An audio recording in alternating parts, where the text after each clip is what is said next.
as we now move into our keynote, I would just like to do a brief introduction. Our keynote speaker for this conference is Director Alan Packwood of the Churchill Archive Center.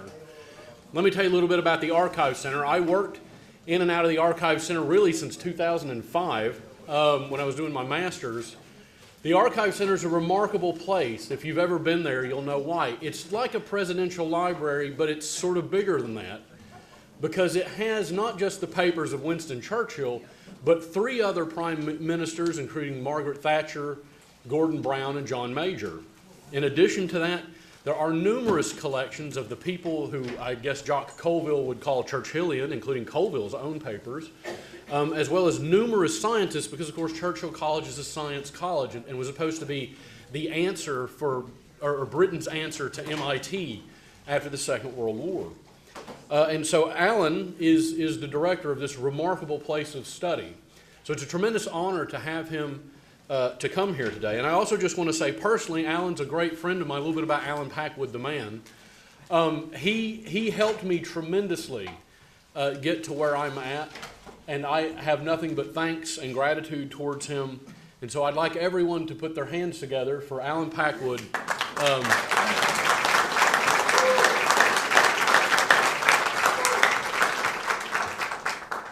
Okay, can everyone hear me okay? Okay.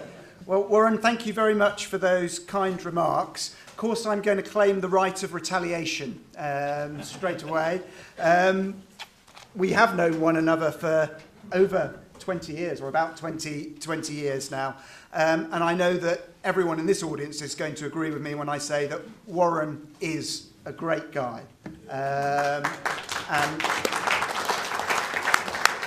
And actually that we all owe a huge debt to him and his team for bringing us together and for putting on this wonderful conference. I'm particularly grateful to his colleague Jamie, who put up with me repeatedly changing the flight that I wanted to get on to get me here. Okay, so for me, it's wonderful to be back in Knoxville and among so many friendly faces. I'm hugely grateful to Sherry Lee for hosting me. And on a professional level, the Churchill Archive Centre has worked closely with Knoxville in the past, staging events with the Howard Baker Centre, both here and in Cambridge. And I've become acutely aware that Knoxville's reach is a very powerful one. It was through Howard Baker that I was privileged to meet Henry Kissinger and Senator Warner. It was Alan Lowe, who's here today, who introduced me to President G.W. Bush. And more recently, and perhaps more bizarrely, while cruising the Irish Sea, I bumped into the political correspondent of your Knoxville Sentinel, Georgiana Vines, who I think is also here today, and who took this picture of me speaking on that cruise ship. So Tennessee and Knoxville, as this conference proves, contributed hugely to Allied success in the Second World War. I found it fascinating to listen to Jack Neely yesterday describing the various ways Oak Ridge, aluminum manufacturing, and production of clothing, the various ways in which Knoxville was supporting the war effort. I was also very amused when he reported the comment of one observer that made it the ugliest town in the United States. And that put me in mind of a Churchill quote, which I think is the best rebuff to that. So this is Churchill in 1929. He was on a tour of Canada, and I think they were in Calgary, and his son Randolph said that there were no cultured people in the town. And Churchill's response to that was to say, cultured people are just the glittering scum that float on a vast ocean of production. And that's the role that Knoxville was playing, the vast ocean, vast river of production. Okay, so My main subject today, D-Day, the 6th of June, 1944, Operation Overlord. The long-awaited liberation of France and the opening of a new front in northwestern Europe that ultimately spelt doom for Hitler's Reich. Here, undoubtedly, was a defining moment in the Second World War, one that's now associated in the popular consciousness with images of American troops, American GIs, storming ashore, as depicted, of course, in the dramatic opening sequence of the Hollywood blockbuster Saving Private Ryan. Now, Winston Churchill loved the movies, and I think on the whole he would probably have liked this movie, although you suspect he would have wanted more British and Canadian troops in it. He did visit Hollywood in 1929 on that same trip when he visited Calgary, where he met, amongst many others, Charlie Chaplin. And he described Chaplin as Bolshi, meaning Bolshevik or communist in politics, delightful in conversation. And they struck up a bit of a friendship, and this is Charlie Chaplin visiting Churchill at Chartwell a couple of years later. And this, of course, is what Chaplin looked like without the makeup and the screen makeup on. So Churchill really enjoyed his visits to Hollywood. He enjoyed his films. He would often show a film after dinner, even during the Second World War. And one of his favourites was this film, That Hamilton Woman, with real-life couple Laurence Olivier and Vivien Leigh playing Admiral Nelson and Lady Hamilton. Part love story, part wartime morale booster. It never failed to move the Prime Minister to tears. And we know, for example, that he watched it for a 5th time while at sea on board HMS Prince of Wales in August 1941, while steaming across the Atlantic for his secret rendezvous with President Roosevelt off the Newfoundland coast, the meeting that led to the Atlantic Charter Declaration. But there was one movie which came out in 2017 that I'm pretty certain Churchill would not have liked. And it was this one. Some of you may have seen it. Churchill, starring Brian Cox and Miranda Richardson as Winston and Clementine, so an all-star cast. For those of you who haven't seen it, it's set in the first days of June 1944, just before D-Day. And it opens with the British Prime Minister as a lonely figure walking on a beach and recoiling, as in his mind's eye, the waves run red with blood. And from there, the script, the movie, chooses to portray him as a gibbering wreck in the 48 hours before D-Day, anxious to persuade the military commanders not to risk all on this hazardous operation, which is bringing back to him memories of the Dardanelles, and taking to his bed when no one will heed his warnings. So, how accurate is that portrayal? Well, its origins can be traced back to General Eisenhower and Eisenhower's memoir, Crusade in Europe, which was published in 1948. It's a book that's generally very pro-Churchill, but Eisenhower does report that Winston feared the seas would run red with blood. And Ike also claimed that the British leader was a late convert to Overlord, reporting that Churchill had announced at a military conference as late as the 15th of May 1944 that he was hardening towards this enterprise, which of course suggested to Eisenhower and the Americans that he'd been rather soft on it up until that date. Now, it's certainly true that the First World War, the war of 1914 to 18, had exerted a profound impact on Churchill's life and on his thinking. Friends had been lost, his career had been almost destroyed, and his worldview challenged. The British Empire emerged from that conflict severely weakened, and the fabric of ordinary British life had been ripped apart, with war memorials to the local dead appearing in almost every village. And as wartime Prime Minister in the Second World War, Churchill certainly feared the cost of another bloody stalemate in Europe. And he later wrote, "The fearful price we had had to pay in human life and blood for the great offensives of the First World War was graven in my mind. and not to be blotted out by time or reflection. But there's another interrelated criticism of Churchill with regard to D-Day, namely that he didn't want to fight in France in 1944 because he was prioritising the defence of the British Empire. And of course, much has been written about his imperialism. Richard Toye, who you'll be hearing from in a moment, has written a book on Churchill's empire, which certainly touches on this. Churchill was a lifelong supporter of the British Empire, and in November 1942, he would famously assert that he had not become the King's First Minister, e.g. Prime Minister, to preside over its liquidation. His was a worldview built on a belief in the superiority of the Western democracies. And the allegation that has been made against Churchill is that he used his influence to lead his American allies away from Northern Europe, into the Mediterranean theatre, into Italy, and that he did so in an attempt to preserve the British Empire, allowing the Soviets to bear the brunt of the fighting against the German Wehrmacht on the Eastern Front, and that by doing so, he prolonged the conflict and with it the suffering of countless millions in Europe.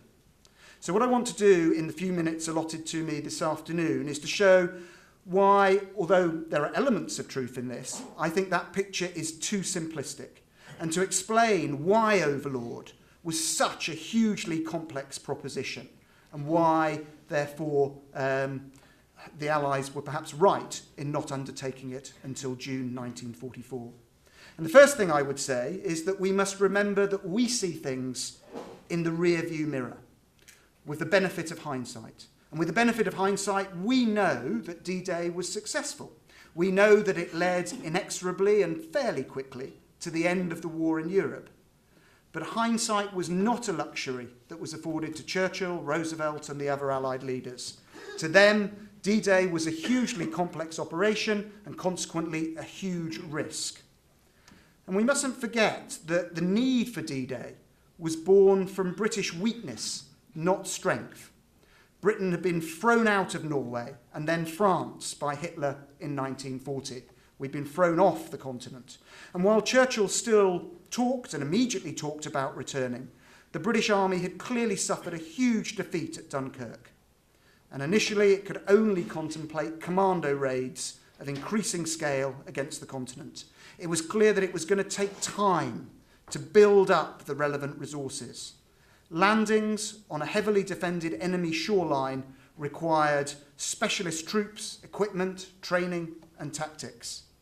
In fact, it took Soviet success on the Eastern Front and the arrival of the United States on the battlefield after Pearl Harbor before an invasion of France could seriously be contemplated. Churchill was fond of saying that the only thing worse than fighting with allies was fighting without them. By early 1942, he had not one but two powerful new allies, each coming to the top table with their own agendas and strategies for running and winning the war. The Russians, desperate for help in Eastern Europe, the Americans keen to defeat Germany in Western Europe as quickly as possible so that they could turn against Japan in the Pacific. And the British and Americans had very quickly agreed on the Germany first strategy. President Roosevelt is keen to see US troops in action in Western Europe. But the detail was lacking. They discussed various operations in principle, but nothing had yet been decided. And it was at this moment, in April 1942, just a few months after Pearl Harbor, that this important letter is handed to Churchill. You can see there it's on White House paper, April the 3rd, 11 p.m. And it reads, "Dear Winston, what Harry and George Marshall will tell you about has my heart and mind in it. Your people and mine demand the establishment of a front to draw off pressure on the Russians.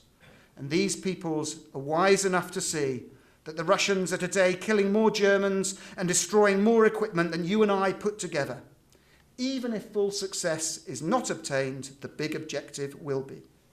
And it concludes down here, "Best of luck, make Harry Hopkins go to bed early and let him obey Dr. Fulton, US Navy, whom I'm sending with him as super nurse with full authority." So what I love about this letter, and of course at the bottom you've got, as ever, FDR. And what I love about this letter from President Roosevelt is the wonderful combination of grand strategy. This is what we need to do to win the war, with the very personal touch at the end. Because basically what Roosevelt is doing is telling Churchill not to keep Hopkins up drinking late. Because Hopkins's health, as many of you know, was notoriously bad. So the President's letter is designed to open discussions that will lead to the establishment of a new front in Western Europe. And it comes with a second document, a secret memorandum entitled Operations in Western Europe. And what you're looking at here is the original American military plan developed by Marshall and his protege General Eisenhower, delivered by Hopkins and endorsed by Roosevelt. The original military plan for the liberation of France. And this document could not have been clearer. The United States want a cross-channel operation, and they want it as quickly as possible. The language is unambiguous. One of the key phrases reads, "Western Europe is favoured as the theatre in which to stage the first major offensive by the United States and Great Britain. Through France passes our shortest route to Germany." So this plan proposes immediate cross-channel air operations and raids to allow troops to gain experience, accompanied by an intensive effort to create an invasion force in the UK, an invasion force that will include some 1 million American troops. Now this initial plan proposes seizing the beaches between Le Havre and Boulogne. But, and here's the big but, the plan also recognises that it's going to take time to build up the American forces in Britain. And it estimates the earliest date for D-Day as the 1st of April 1943.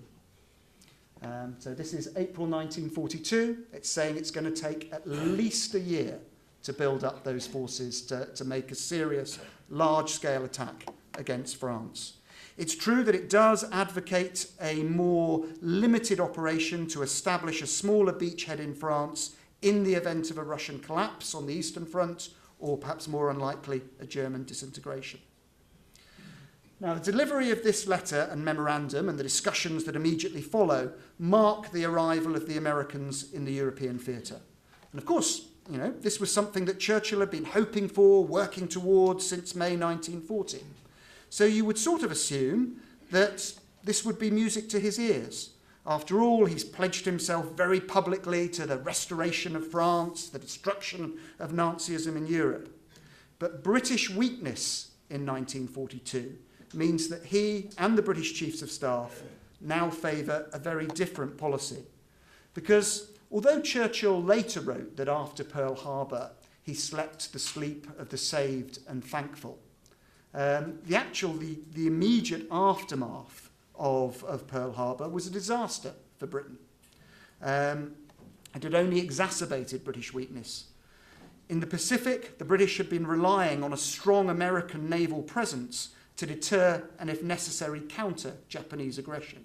The loss of the American Pacific Fleet had left the British Empire in the East horribly exposed. And within weeks, that had resulted in the loss of Hong Kong and the capitulation of Singapore, which was the largest surrender in the history of the British Army. And there was now a Japanese threat to the Indian Ocean and Australia. Worse still, the British are on the retreat again in North Africa, where Rommel is advancing towards Egypt. So early 1942 is a bleak time. And on the 2nd of July 1942, Churchill actually has to face a vote of confidence in his administration in the House of Commons. And during that debate, the Labour MP, Aneurin Bevan, a long-term Churchill critic, makes the stinging rebuke that the Prime Minister wins debate after debate, but loses battle after battle. And it's true, at this time, from the British perspective, defeat is following defeat. And Churchill is faced with a dilemma. Having worked hard to create the American alliance, and ultimately knowing that he's dependent on American men and material for final victory, he can't risk alienating the President and General Marshall. He can't simply reject or ignore this plan.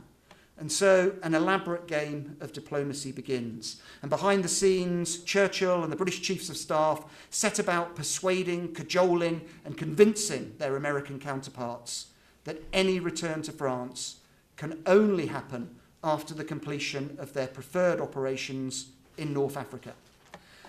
And the Americans are initially very resistant to this, but logistical arguments are carefully deployed by Churchill. The obvious weakness in the US plan is that it is going to take time to build up those required American forces in Britain. In 1942, the United States are saying that they can only guarantee 3.5 divisions arriving in the UK. Now just think, when D-Day finally comes in June 1944, the initial assault is by 5 divisions, but within weeks there are more than 30 divisions deployed in France. So in the meantime, in 1942, the Americans are expecting the British to provide the majority of the troops, the naval support, and all the aerial protection for any operation. And Air Chief Marshal Portal makes it very clear in some of these key meetings that if the British RAF is responsible for major operations in France in 1942, it will be eaten up and destroyed within a matter of weeks. And the truth is, the British are completely overstretched at this point. And with all their existing commitments, they don't have the numbers, even for a limited operation in France. They don't have full control of the skies above the continent. And then Churchill points out to Roosevelt that there is a huge risk in being seen to do nothing or to do too little.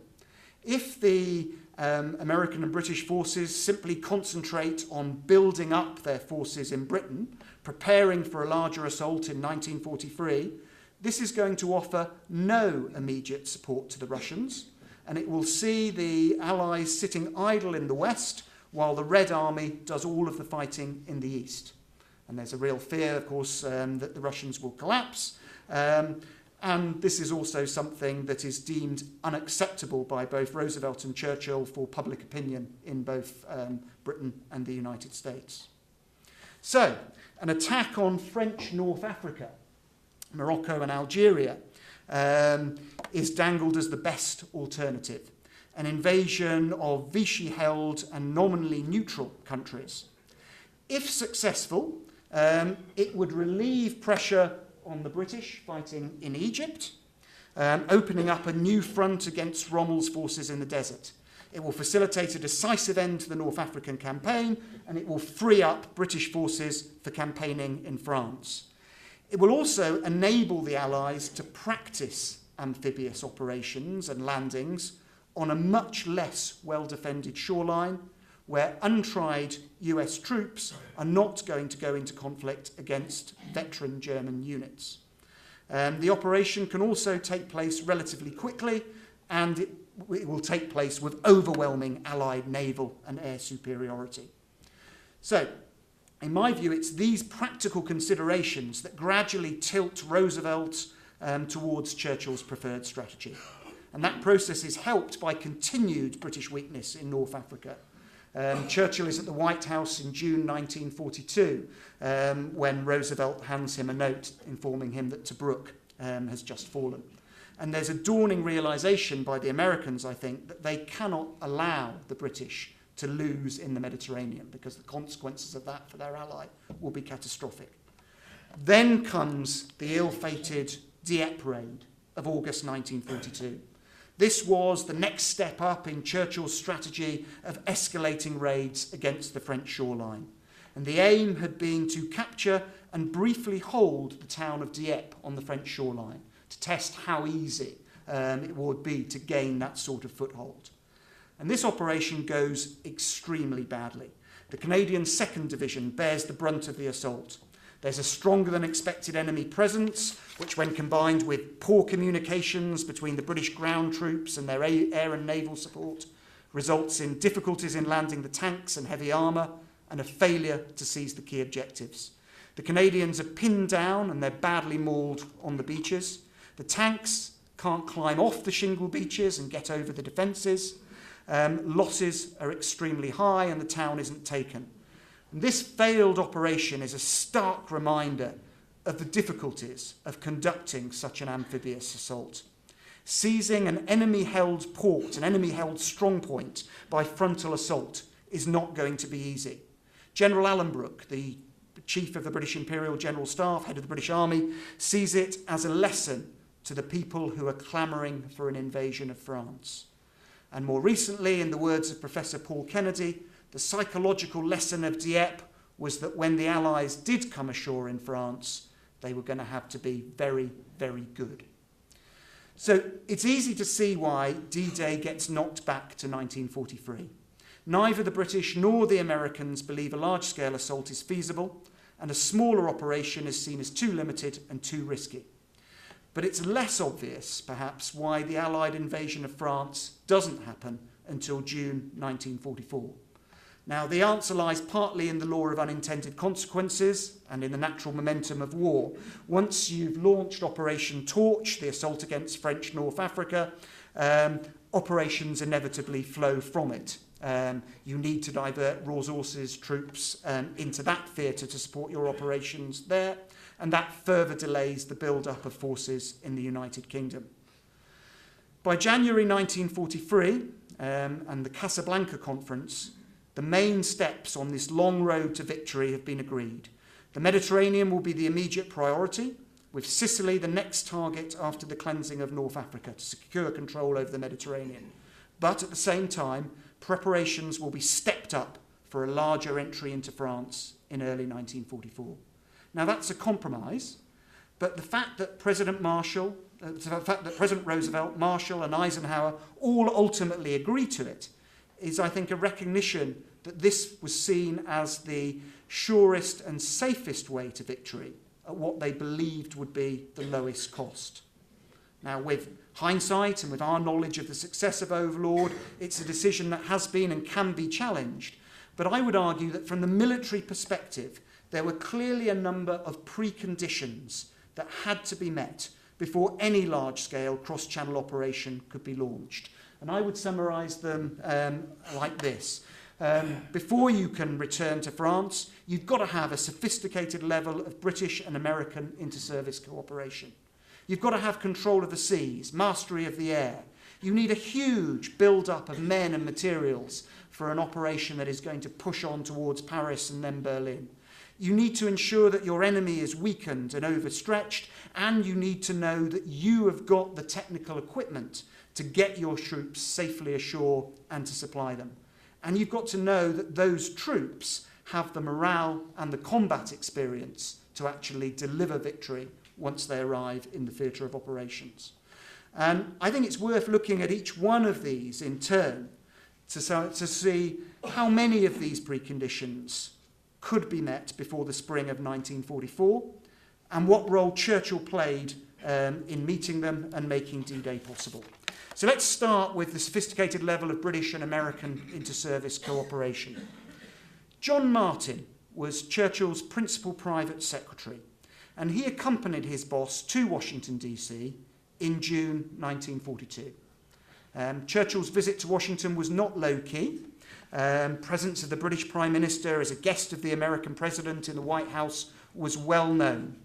And it led to the arrival of this letter, postmarked from Denver, Colorado, and addressed to Winston Churchill, White House, Washington, D.C. And it fell to John Martin to open this letter. Once opened, its contents were even more succinct than the envelope. Just 2 anonymous typescript words on an otherwise blank sheet of paper. And those 2 words, go home.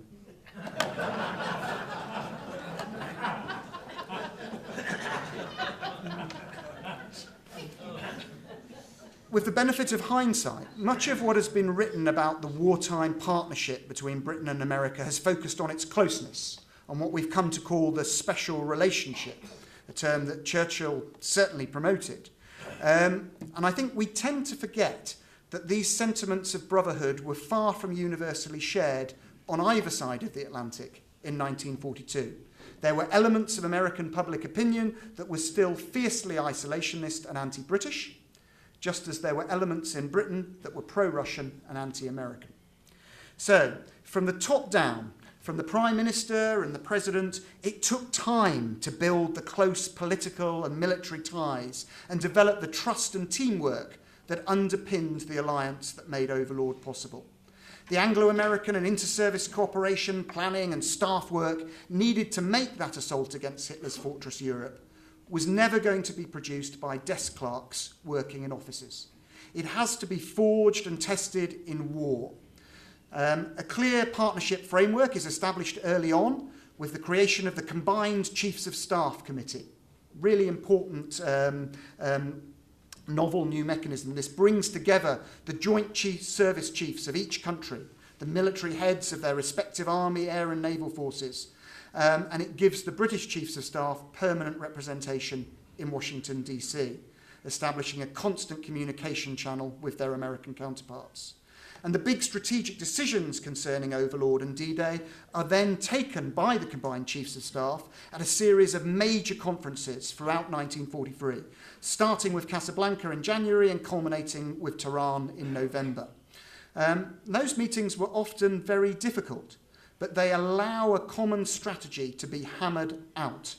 And central to that Allied cooperation was the principle adopted from early 1942 that British forces would serve under an American theatre commander and vice versa. Whichever country had the largest forces in the theatre would have the overall command. And Churchill and Roosevelt play a clear role in sponsoring and creating that framework. But of course, it's one thing to establish that structure. It's another to actually build the trust and allay the national suspicions and rivalries that make it work. And it's a bond that wasn't forged instantaneously. In 1942, Eisenhower was acutely aware that the whole basis of our higher organisation was new. Time and again during the summer, old army friends warned me that the conception of Allied unity, which we took as the foundation of our command scheme, was impractical and impossible. That any commander placed in my position was foredoomed to failure and could become nothing but a scapegoat to carry the odium of defeat for the whole operation. That was 1942.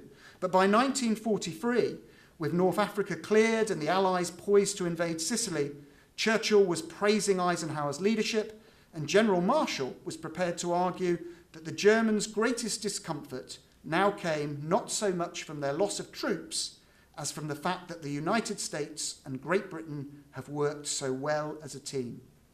And it was in North Africa in 1942 to 43 that the commanders for D-Day gained their first experience of working together.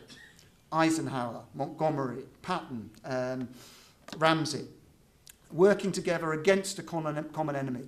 And interestingly, the same enemy commander in General Erwin Rommel that they would face 1.5 years later in Normandy. That's the first precondition. Equally important, I would argue, is having command of the seas. Because without command of the seas, how are you going to bring your troops across the Atlantic? How are you going to supply them? In his own words, the only thing that ever really frightened Churchill during the Second World War was the U-boat peril. He said, "I was even more anxious about this battle than I had been about the glorious air fight called the Battle of Britain." And it's a battle that is expressed in figures. Allied merchant shipping losses in one column, number of German U-boats sunk in another, production numbers versus losses on both sides. And you can see how Churchill digested this information. He had a statistical unit established within 10 Downing Street that was responsible for taking all the information coming in and converting it into graphs and charts that were easily digestible by the Prime Minister. So these are the PowerPoint presentations of their day. And the message that these graphs were conveying about the loss of Allied merchant shipping in the Atlantic was unmistakable. And Churchill would later write, "How willingly would I have exchanged a full-scale attempted invasion for this shapeless, measureless peril expressed in charts, curves, and statistics." And it took the first half of 1943 to win the Battle of the Atlantic and to establish command of the seas. That is perhaps for another talk, but it was achieved by a combination of resources, tactics, technology, and intelligence. And Churchill uses the convening power of his office to bring together the relevant authorities in a new anti-U-boat committee that helps coordinate the British response across the various government departments. He orders the suspension of the Arctic convoys carrying much-needed supplies to Russia. He concentrates all British naval escorts in the Atlantic. Pressure is applied to speed up the delivery of Liberator aircraft with long-range capabilities which can close the gaps in air cover. New technology is employed. Shortwave radar, undetectable by the U-boats, allows British planes to detect enemy submarines on the surface. New forward-throwing anti-submarine mortars are introduced. And of course, what was not apparent at the time, nor allowed to be included in the early histories of the war, including Churchill's own, was the complementary role being played by intelligence. The change in British ciphers helped hide the convoys from the sharp eyes of the German codebreakers, while the British breaking of the German naval shark settings for U-boat traffic by the team of codebreakers at Bletchley Park is what helped guide the Royal Navy to their targets. And by May 1943, the situation in the Atlantic is in the process of being transformed. But again, it takes time. It also takes time to get mastery of the air, and that's just as important to the success of Overlord as command of the seas. In 1942, the British had pushed back against American plans for a more limited operation in France because they feared that continual engagement with the enemy above the continent would quickly eat up their fighter resources. And those fears had seemed justified by what happened at Dieppe. And Churchill is certainly clear that one of the essential preconditions for Overlord is that there must be a substantial reduction in the strength of the German fighter aircraft in northwest Europe before the assault takes place. And that involves increasing Allied production while reducing German capacity. A key factor is the relentless bombing of Germany by the Allies, a strategy that Churchill had endorsed from the moment he became Prime Minister, one of the few ways in which he was able to take the fight to the enemy in 1940-41. But again, this takes time. 1942 sees both the arrival of the American 8th Air Force in Britain and the appointment of the single-minded Air Marshal Arthur Harris as head of British Bomber Command. And Harris, of course, favours the area bombing of German cities and production centres, and he introduces larger and larger scale raids. The Casablanca Conference in January 1943 further increases that tempo, unleashing Operation Point Blank against German military and industrial targets. And with the Americans bombing Germany by day and the RAF bombing at night, the Luftwaffe are forced to divert more and more resources to the defence of the German homeland and therefore away from France. But as you hit the enemy, you've also got to build up your own men and materials. And the build-up of American and other national forces in Britain had started in the immediate aftermath of Pearl Harbor, but it had initially been small. The 34th American Division arrives in Northern Ireland in January 1942, followed by the first detachments of the United States 8th Air Force in southern England the following month. A year later, there are over 1,000 American aircraft in the country, many engaged in that bombing of Germany, but it's taken longer to assemble the ground forces. Operation Torch and the diversion of American troops to North Africa has meant that as late as early 1943, there is only one US division in the UK. Nor is it simply possible to transfer large numbers across the Atlantic without first putting in place in Britain the substantial infrastructure that's needed to sustain them. You need to build the depots, the bases, the marshalling yards, and so on. And this ties in, I think, with what Jack was talking about at this conference yesterday. It's not only about building the forces in the UK and building the infrastructure in the UK. It's actually about making sure that you've got the right levels of equipment to supply them with from the US. And this is where Knoxville plays its role. And as Jack pointed out yesterday, it took time to build up those factories, to build up that production capacity over here. Yet perhaps the real turning point of, well, actually, before I go on to that, just thinking of Jack's talk yesterday, you can see the barrage balloons here accompanying the D-Day force. It makes you wonder how many of those were actually built here in Tennessee. Yet perhaps the real turning tide of the war was one that Churchill himself chose largely to downplay in his Cold War era history of the Second World War. And that's the smashing of the German army on the Eastern Front in Russia in 1943. It's very noticeable that he devotes only 6 pages to the siege of Stalingrad in volume 4 of his war memoirs, and just 3 pages to the Battle of Kursk in volume 5. Yet those huge land battles, fought by enormous armies, far larger than those deployed by the British and Americans in North Africa or the Mediterranean, account for the vast majority of German combat losses. And by the autumn of 1943, the Red Army has pushed the Wehrmacht back hundreds of miles on a huge front and has retaken Kyiv in the Ukraine. So it's easy, I think, to see why Churchill might not want to focus attention on the scale of the Russian success. Much of the original rationale for attacking in France had been to relieve pressure on the Russians. Throughout 1942, he had remained acutely conscious that the Russians were still killing more Germans and destroying more equipment than the British and Americans put together. But by 1943, the nature of the Allied fear about the Soviet Union is changing. In 1942, their worry had been that the Russians might collapse, and that a limited intervention in France might be required as a last-ditch measure to divert German attention and help prop the Russians up. By the middle of 1943, the sheer scale of Soviet success on the battlefield has introduced a new element into Allied planning, namely the fear that Germany might collapse completely, leaving the Soviets in possession of most of the continent. And that was not the outcome that either Churchill or Roosevelt had gone to war for. Then you've got to have the ability to deliver the troops and their equipment onto the beaches. And that's an often overlooked factor in the success of D-Day. The final Overlord operation will involve a staggering 4,126 landing ships and craft, including 55 large infantry landing ships, 236 tank landing ships, 248 smaller infantry and 837 smaller tank landing craft, 502 assault craft, 464 craft for mechanised equipment, as well as a range of more specialised vessels. Those things don't appear overnight. It takes time to produce them, to assemble them in the right places, but also to recruit and train the crews and to develop the tactics and procedures for using them successfully.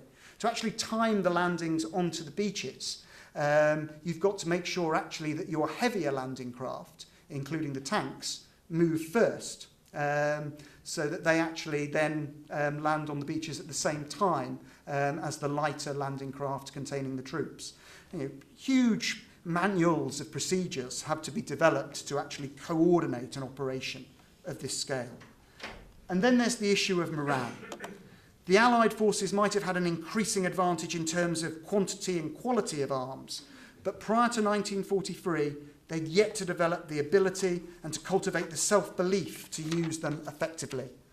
Up until the Battle of El Alamein in November 1942, the British Army had not had a large-scale decisive victory against the Germans.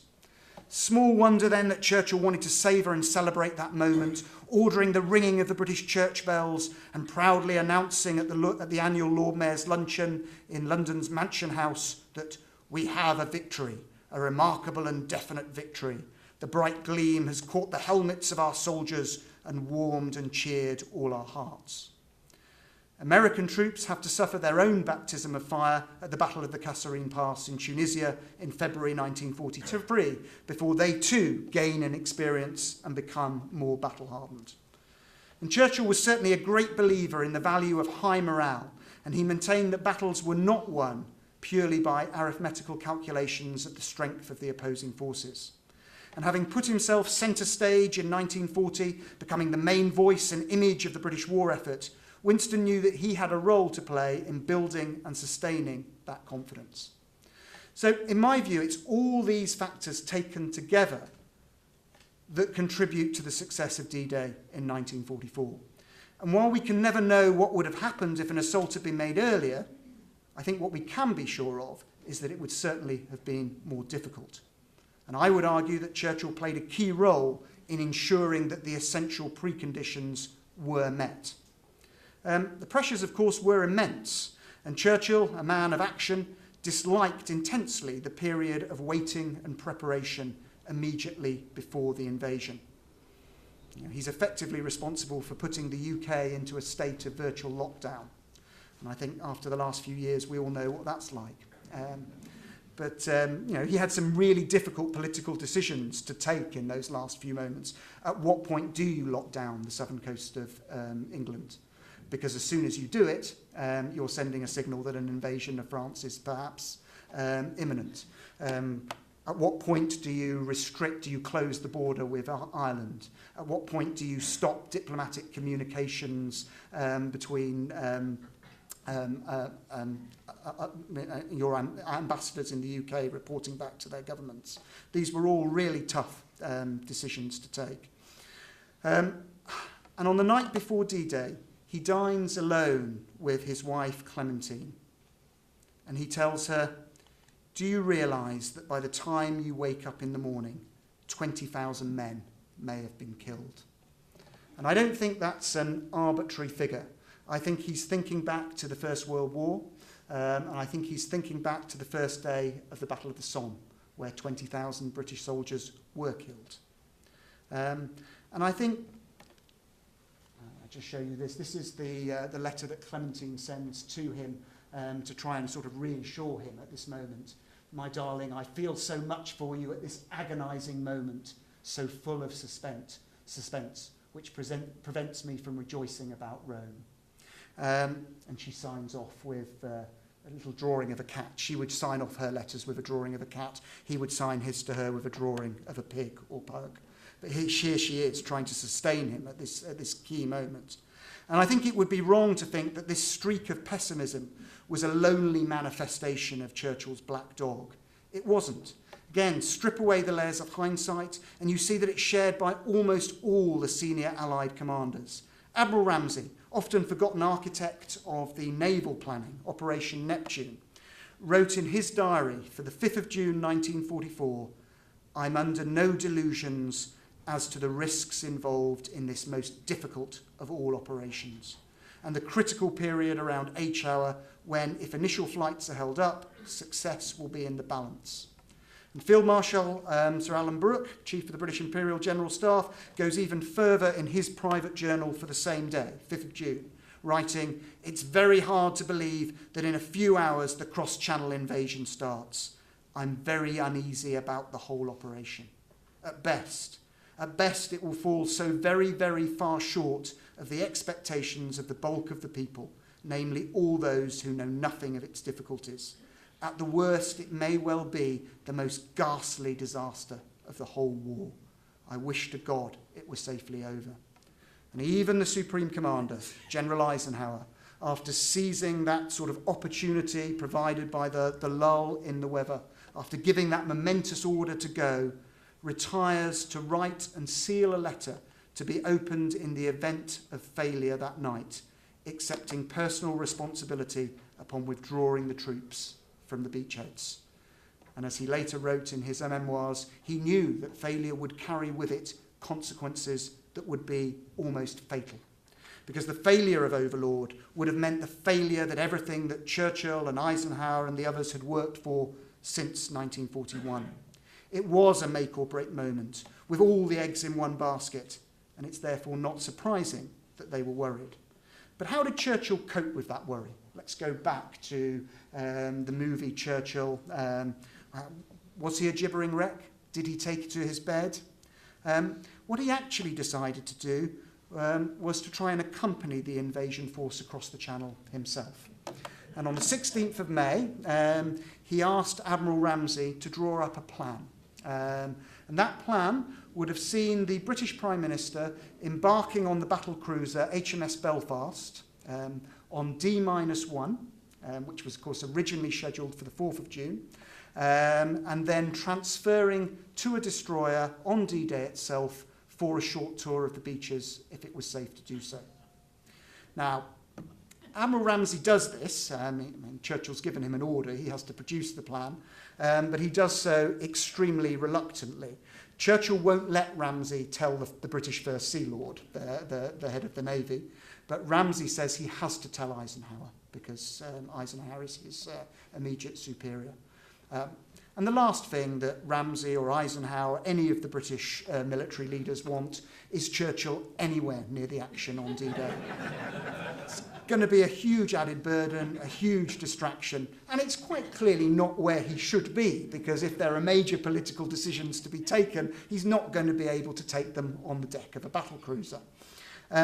Eisenhower tries to talk Churchill out of it, but Churchill points out to Eisenhower that Eisenhower has no control over the complement of a Royal Naval ship, and therefore, as Churchill appoints himself to the crew, there's nothing that Eisenhower can do about it. In fact, there's only one person constitutionally who can stop Churchill from going, and that's the King, George VI.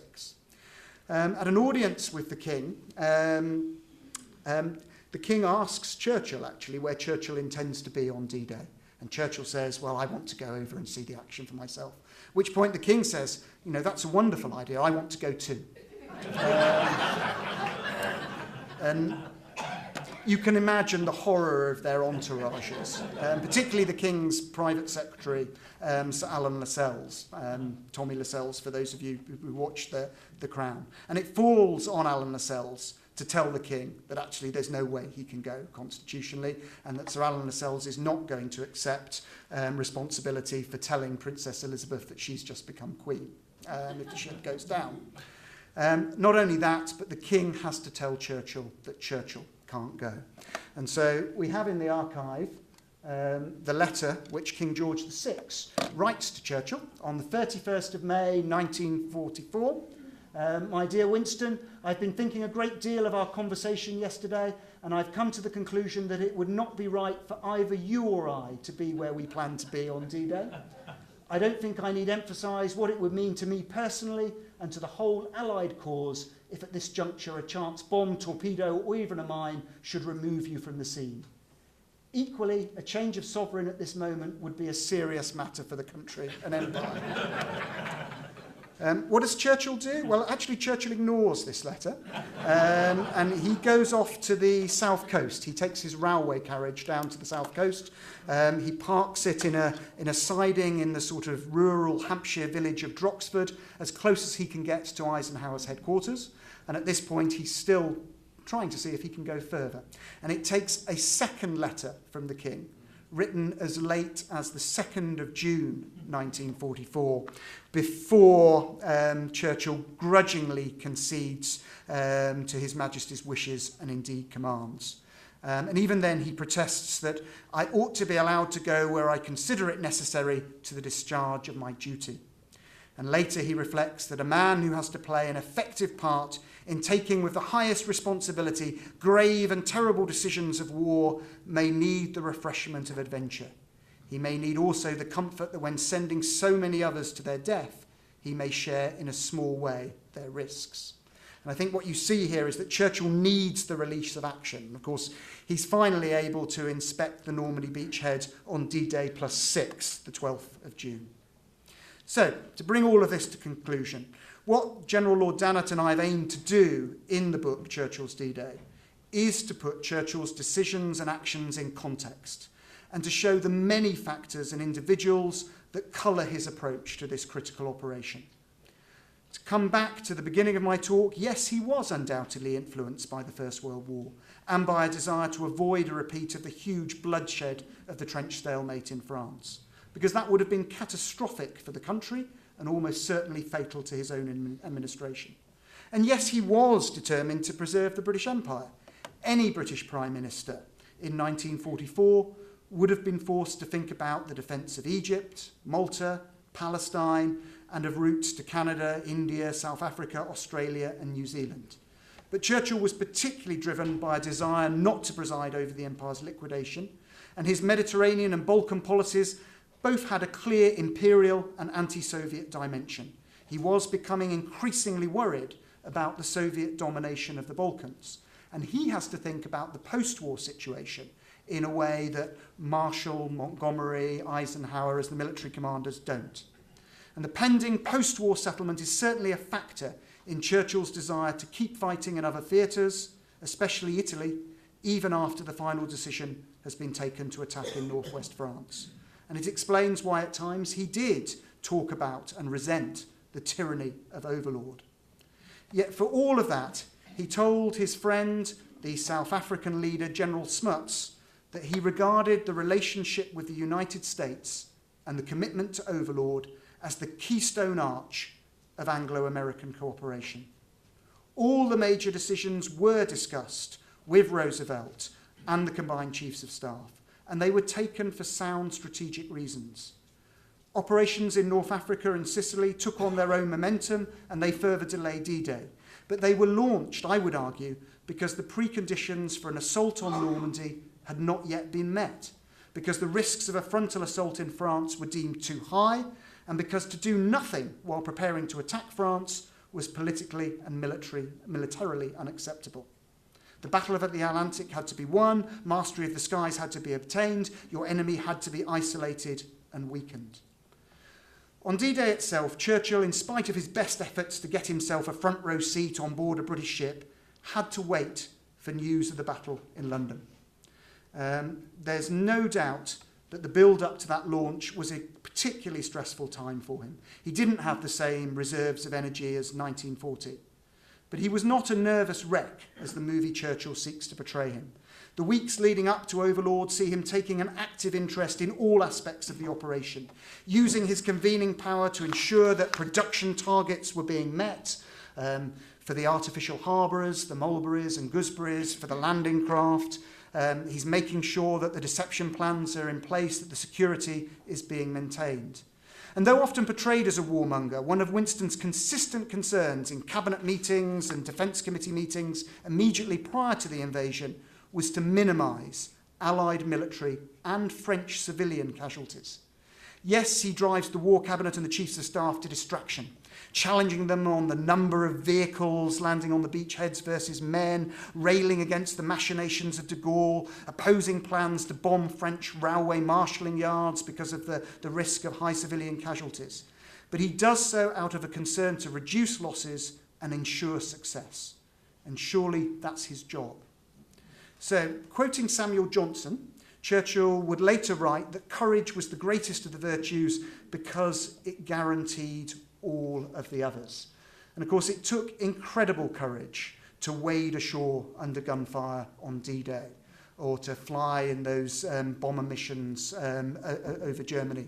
And as was said yesterday, almost everyone in this room will have stories within their family of incredible personal courage. But I think it also took courage to lead. And that, of course, is what Churchill and Eisenhower and Roosevelt, this is what they had to do. And that courage, I think, was ultimately recognised by the state of Tennessee in February 1963, when they passed a resolution to make Sir Winston Churchill an honorary citizen of that state.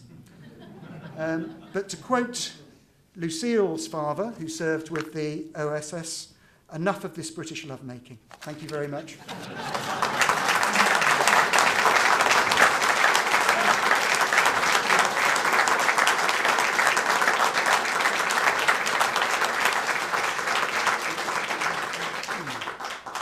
Okay, I think we've got time for just a few questions, if there are any. Gentleman over there. Yes, sir. This was great. Operation Dragoon. All the reasons you spoke of about D-Day. You say the same about Dragoon. Operation Dragoon, for those who don't know, is going into the south of France. And it's an operation then to come up through the south of France to support the landings taking place in Normandy. The initial conception for Dragoon, which I think was originally codenamed Anvil, was that it would go in at the same time as the D-Day landings. You'd be having this sort of simultaneous assault. But when Eisenhower and Montgomery sort of looked in details at the plans for D-Day itself, they decided that wasn't tenable, and therefore You would go in Normandy first, and then you would go into the south of France. At that point, Churchill becomes very opposed to the plans for Dragoon because he sees them as diverting troops away from Italy. He wants the advance in Italy to continue. That theatre is under a British commander, General Alexander. From Churchill's perspective, there are British laurels to be won there. He's already concerned that the Normandy landings have this sort of primacy now and are pulling all of the resources into that theatre. He wants to keep going in Italy as well. Dragoon, to him, is a further dilution of Italy. And he also, I think, fails to appreciate how it will support the Normandy landings. And I think it's partly because he doesn't appreciate fully the speed in which actually you're going to be able to get the troops from the south of France up to support the forces of Normandy. So he opposes the landing, but in fact on that he's wrong, I think. And the Dragoon landing goes in virtually unopposed and does play a key role in supporting the landings in the north, and it's the subject of a huge row between Churchill and Eisenhower, probably the biggest row that they have. And ultimately, I think, looking back on it, again, with the benefit of hindsight, you have to say that Eisenhower was right. Okay, other questions? Lady over here. Thinking that we study history to prepare for the future or even the present, would you be willing to compare Churchill's position with Netanyahu's position? I have to be very, very careful on these subjects because I think I remember standing alongside Winston Churchill's daughter Mary on occasions like this, and she would always countenance sort of caution in trying to predict what her father would say in terms of any contemporary situation. And I think that has to be right in the sense that, you know, he was hard enough to predict in his lifetime without trying to predict what he would do now. And I think the closest that you can get to that is to say, what are the underlying principles that Churchill would adopt? And I think one of the clear underlying principles would have been wanting to stand shoulder to shoulder with the United States. And that alliance with the United States becomes more and more key to him. Churchill believed, I think, that Britain derived its power and its prestige in the world from sitting at the focal point of three overlapping circles. And he sets this out as early as 1930 in an article called The United States of Europe. And those three circles are Europe, the Empire and Commonwealth, and the wider English-speaking world, which comes to mean the United States. And the problem you have if you're Churchill is that as you move through the 1930s, 1940s, 1950s, the comparative weight of those circles shifts. And by the time you get to the end of his life, the empire is disappearing. Europe is in ruins and divided, with the Soviet Union dominating half of it. And so the American circle becomes paramount. And when he leaves office for the last time in 1955, one of his parting words to the British cabinet are, effectively, don't forget the Americans, which you can argue Eden does almost immediately with the Suez Crisis. But I think the underlying principles would have been to stand shoulder to shoulder with the Americans. Would he have been horrified by the terrorism in Israel last October? Of course he would. Would he have wanted to a robust response to that?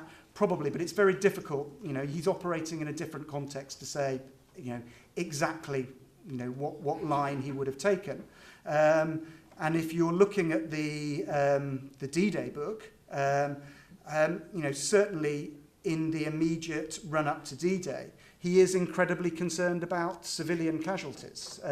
So I think he would have been looking very closely at any military plans. But to predict exactly what he would have done, I think, is very hard. I mean, I think he would have been standing with the West. He would have been certainly offering strong verbal support to Israel, standing with the United States. But I don't think you can go any further than that.